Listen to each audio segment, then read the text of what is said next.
नमस्कार स्वाद संगम रसोई रे आपण मानकु स्वागत। आज आमे बनेइबा बहुत टेस्टी खजूरी तेंतुळीर खट्टा मीठा चटनी। सेथि पई मु एठारे गोटे कुकर नेछि। कुकर रे मंजी नथिबा गोटे गिना तेंतुळी नबा, मंजी नथिबा गोटे गिना खजूरी भी नबा एवं गोटे गिना गुड़ नबा।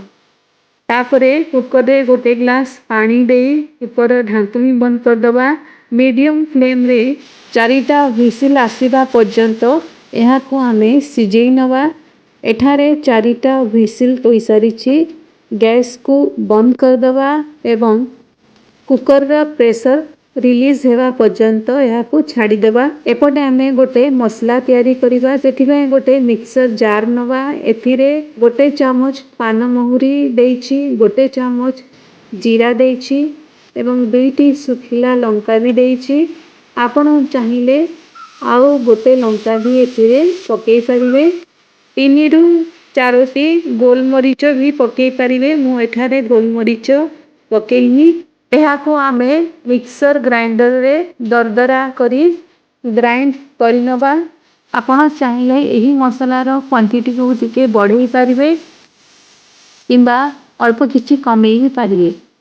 एही मसला रे चटनी रो टेस्ट बहुत बढ़िया आसी थाए। मु एठारे मसला को दरदरा ए भली ग्राइंड करनी छी। वर्तमान कुकर ढांकुनी काढिबा। एठारे आपण देखि पारुथिबे खजूरी तेंतुळी गुड़ भल भाबरे मिसी जाइछि एवं भल भाबरे सिझी भी जाइछि। आपण चाहिले एहा को डायरेक्ट मिक्सर ग्राइंडर रे ग्राइंड करि परिबे।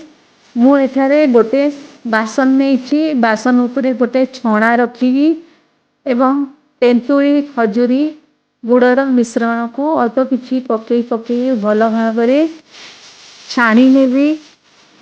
मु एठारे खजूरी तेंतुळी गुड़ को सिझेइला समय रे गोटे ग्लास पानी देइतली। एबे मु 2 ग्लास पानी अल्प अल्प करी एथिरे पकेई एहा को भल भाबरे छाणी नेबी। हाथ रे भी एही भली मंथी करी एरा पूरा रस को बाहर करि नबा। तो टोटल चटनी बनेबा पई मु 3 ग्लास पानी व्यवहार करछि। वर्तमान एही तेंतुळी खजूरी एवं गुड़ रस को मंड को आमे मीडियम फ्लेम रे भल भावे फुटिबा को देबा। जेते पर्यंत चटनी गाढ़ा एवं बहरिया होई न जाइछि। एही चटनी को आमे मझिरे मझिरे गोळेई देउथुबा। मु एठारे आधा चामच साधा प्लेन लूण पकेइछि एवं गोटे चामच कला लूण भी पकेइछि। कला लूण रे एहार टेस्ट बहुत बढ़िया चटपटा आसी थाए। तापरे गोटे चामच सुखिला लंका गुंड पकेइछि। तापरे आमे जो मसला ग्राइंड करी रखिथिले पान महुरी जीरा लंकार गुंड को एही समय रे पकेइबा। पकेई भल भाबे मिसेई देबा। आपण चाहिए अदा रस को भी एथिरे पकेई परिबे। सबु को भल भाबरे गोळेई फुटिबा को दबा। एही चटनी को आमे फ्रीज रे 3 रु 4 मास पर्यंत स्टोर करी रखि परिबा। सेति पय एही चटनी को आमे भल भाबे फुटेबा। एहार पानी अंश को आमे सुखेई दबा फुटेई करी।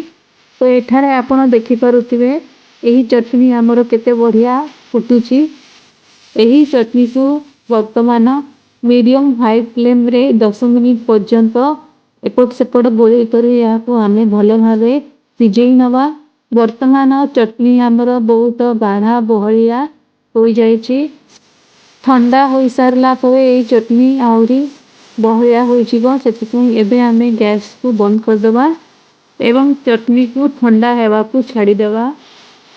वर्तमान चटनी हमरो ठंडा हो साइछि। एहा को आमे गोटे बाउल रे सर्व करिबा। वर्तमान खजूरी तेंतुळी गुड़र बहुत स्वादिया चटपटिया चटनी हमरो रेडी अछि।